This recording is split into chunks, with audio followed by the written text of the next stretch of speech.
Hay pilotos que cuando Flavio Briatore eligió sus palabras con cuidado. No siempre lo hace. El asesor ejecutivo de Alpine tiene una historia larga con los micrófonos y las declaraciones que se convierten en titulares, no siempre en la dirección que beneficia al equipo. Pero este domingo, después del Gran Premio de Barcelona, Briatore habló. Y lo que dijo sobre Franco Colapinto es exactamente lo que el piloto necesitaba escuchar después de un fin de semana que empezó como el peor de la temporada. Hoy el equipo ha protagonizado una remontada espectacular, teniendo en cuenta cómo empezamos el día. Pasamos de salir fuera del top 10 a terminar con ambos coches en los puntos. Esa frase es el resumen oficial de Alpine sobre lo que pasó en Barcelona. Y viene de la persona que tiene más poder real dentro del equipo. No es el comunicado de prensa redactado por el departamento de marketing. Es Briatore hablando de resultados, que es lo único que le importa. Felicitaciones a Pierre y Franco por su cooperación y trabajo en equipo para maximizar nuestra posición en la carrera y sumar la mayor cantidad de puntos posibles. Cooperación y trabajo en equipo. Esas son las palabras que eligió Briatore para describir lo que pasó entre Colapinto y Gasly en la carrera. No mencionó la radio polémica. No mencionó el ¿por qué? Cambiar autos de Colapinto. No mencionó el chicos, denme una oportunidad que se escuchó en todo el mundo. Eligió el vocabulario de la unidad, de los pilotos que trabajan juntos, de un equipo que maximiza sus resultados. Esa elección tiene un significado. Briatore pudo haber dicho que hubo tensión en la radio, que Colapinto cuestionó una orden de equipo, que el intercambio de posiciones generó fricción. No lo hizo. Eligió presentar al piloto argentino como parte de una solución colectiva. Y eso, viniendo de quien viene, tiene un peso enorme. Para entender por qué esas palabras importan hay que recordar el historial de Briatore con Colapinto. Cuando Franco llegó a Alpine al comienzo de la temporada 2025 como reemplazo de Jack Doohan, Briatore era escéptico. Público. En Países Bajos, después de un fin de semana complicado para el argentino, el italiano fue brutal en su análisis. Tal vez no era el momento para tener a Franco en la Fórmula 1. No estoy contento con el resultado. Esas palabras recorrieron todos los medios del mundo. Generaron incertidumbre sobre el futuro de Colapinto en el equipo. Y Franco las respondió de la única manera que un piloto puede responderlas, con resultados. 3 meses después, Briatore había cambiado completamente el discurso. Al principio había mucha gente en el equipo que no estaba convencida del rendimiento de Franco. Yo seguí con él y ahora todo el mundo cree que Franco es fantástico para nosotros.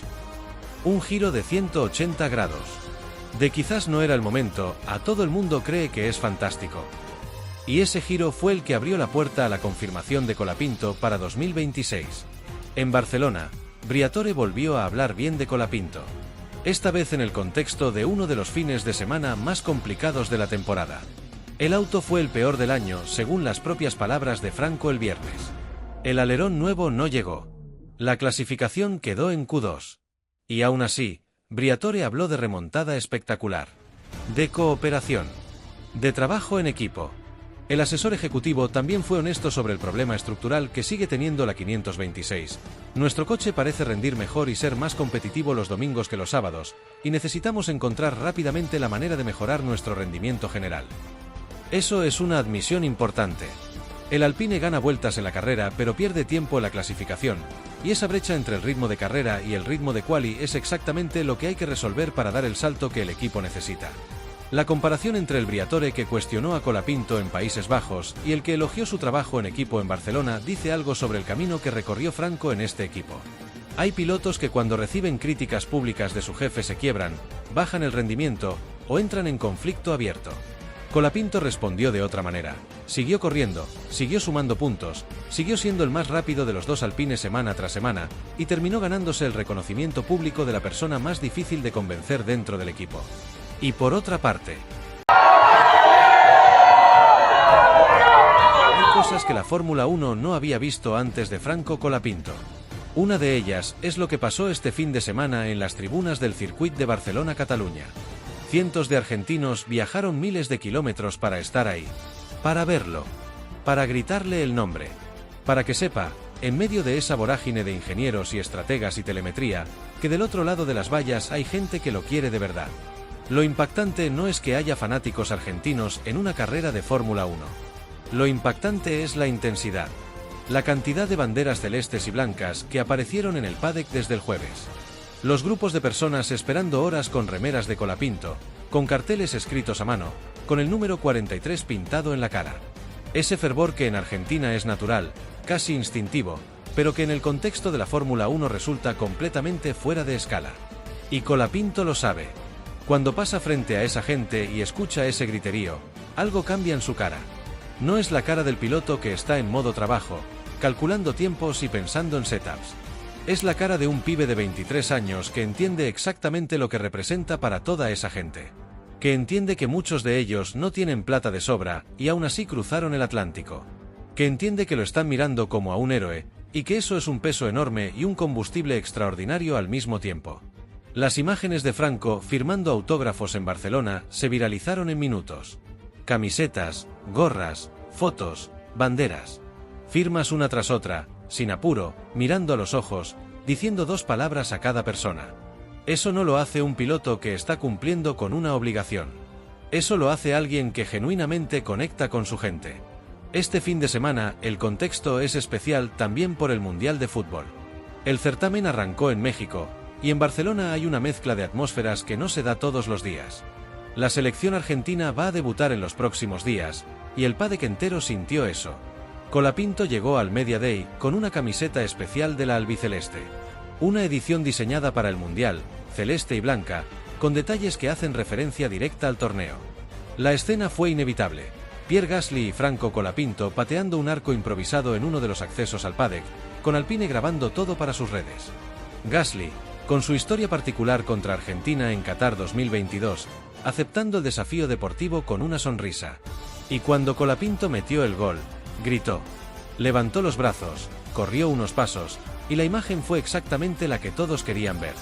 Un piloto de Fórmula 1, con la camiseta de su selección, en el paddock de Barcelona, a días de que su país defienda el título mundial.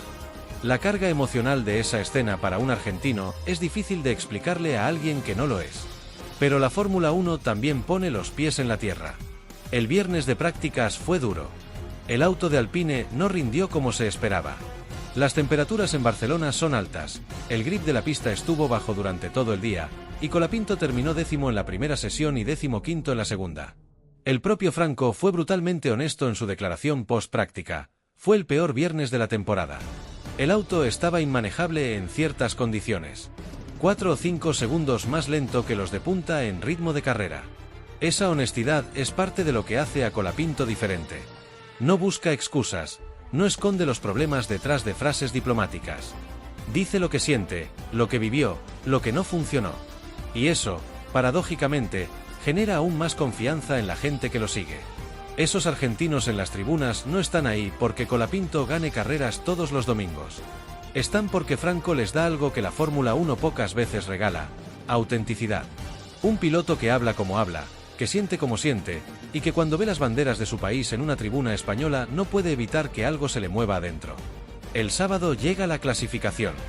El domingo, la carrera. Y en las tribunas de Barcelona, va a haber varios cientos de personas que cruzaron el mundo para estar ahí. Que no se van a ir a casa sin verlo pelear. Y por otra parte,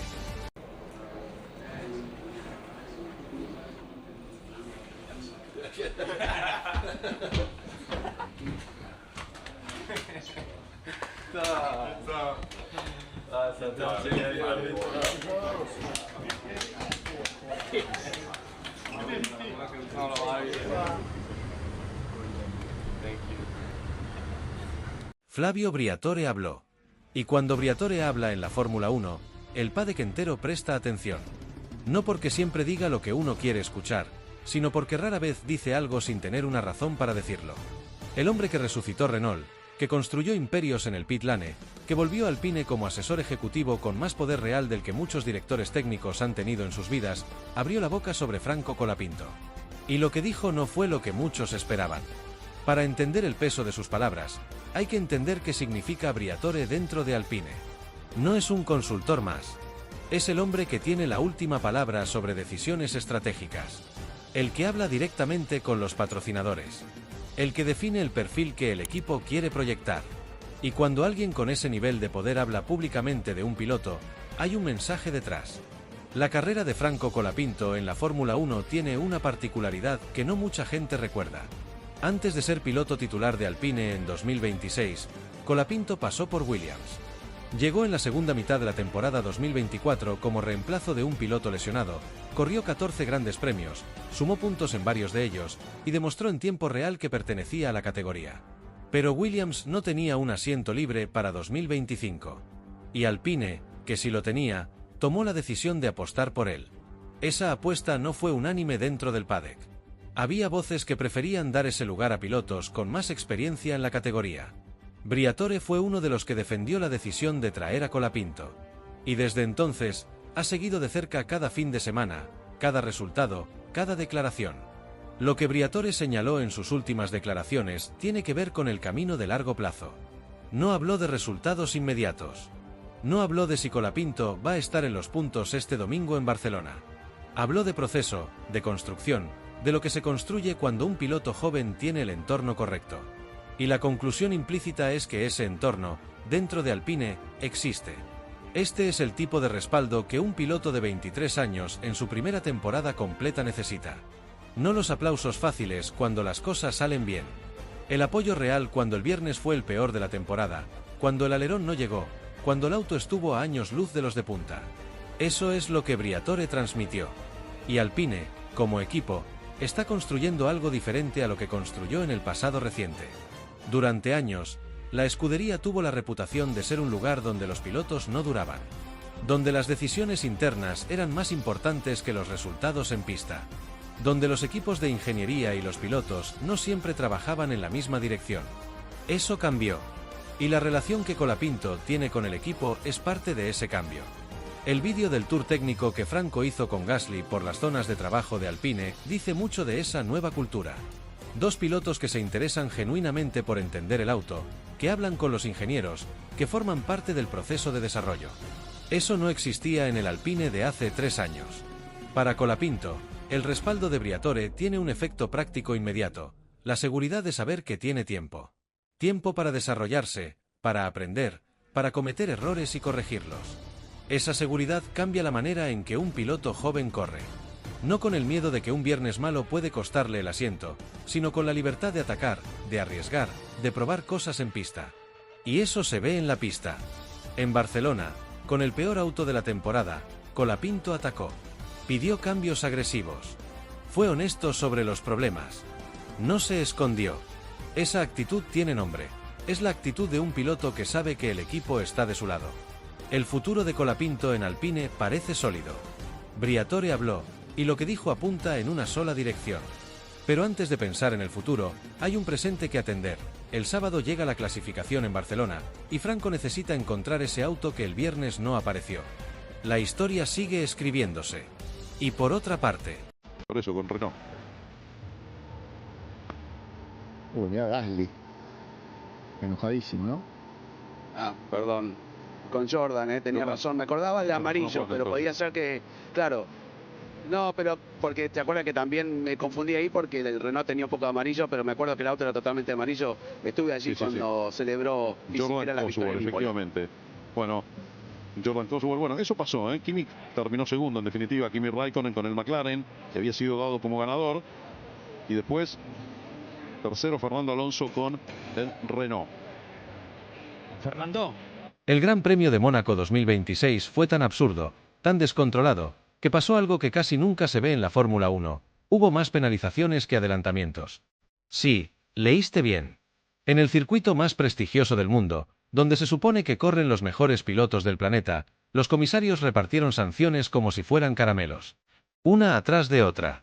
Y en el medio de ese tornado de castigos, el nombre que más se repitió en Alpine no fue casualidad. Pierre Gasly venía con bronca desde el sábado. El francés arrastraba un fin de semana raro, con un auto que no le respondía como él quería, y arriba de eso le cayó una sanción de 5 segundos por pasarse del límite de velocidad en los boxes. Pero ojo, porque no fue el único. En esa misma carrera más de media parrilla recibió exactamente el mismo castigo. Hamilton, Russell, Piastri, Stroll, Colapinto, el propio Gasly, todos pisaron de más en el pit lane. Un papelón colectivo. Solo que a Gasly, encima, le metieron una segunda penalización. 10 segundos en total. Y ahí saltó por los aires. Porque escúchame esto, Gasly cruzó la línea de meta tercero. Tercero, con un podio en Mónaco en la mano, algo histórico para Alpine. Y cuando ya se relamía pensando en el champagne, le aplicaron los 10 segundos y se desplomó hasta el 7º lugar. Lo pasaron Adjar, Piastri, Lawson y Lindblad de un saque. Un podio que se convirtió en humo por un error en los boxes. Imagínate la cara del tipo. La frustración pura. Pero acá viene el contraste que pocos están viendo. Mientras todo el mundo habla del drama de Gasly y del caos de las sanciones, la verdadera historia de Alpine es otra. Y tiene nombre y apellido, Franco Colapinto. Porque el pibe de Pilar llega a este momento de la temporada con un envión que nadie esperaba. Viene de firmar el mejor resultado de toda su carrera en la Fórmula 1, un 6º puesto enorme en Canadá que lo metió en zona de puntos y que le cambió la cara al equipo entero. Franco está en una curva ascendente, aprendiendo, mejorando carrera tras carrera, y eso en Alpine lo saben mejor que nadie. Mónaco fue un examen brutal para todos, y para Franco también. Pero hay que ponerlo en contexto. Arrancó 14º en uno de los circuitos donde adelantar es prácticamente imposible, donde la posición de largada define casi todo. Y aún así estuvo metido en pleno baile, peleando en el pelotón, hasta que el relanzamiento después de la bandera roja se transformó en una carnicería que no perdonó a nadie. Lo tocaron, lo empujaron, lo mandaron al fondo en incidentes que ni siquiera fueron culpa suya. Así de cruel fue ese domingo en el Principado. Y mientras tanto, el equipo veía como su fin de semana se hacía pedazos no por falta de ritmo, sino por penalizaciones, por roces, por un asfalto que se rompía y por una organización que parecía perdida.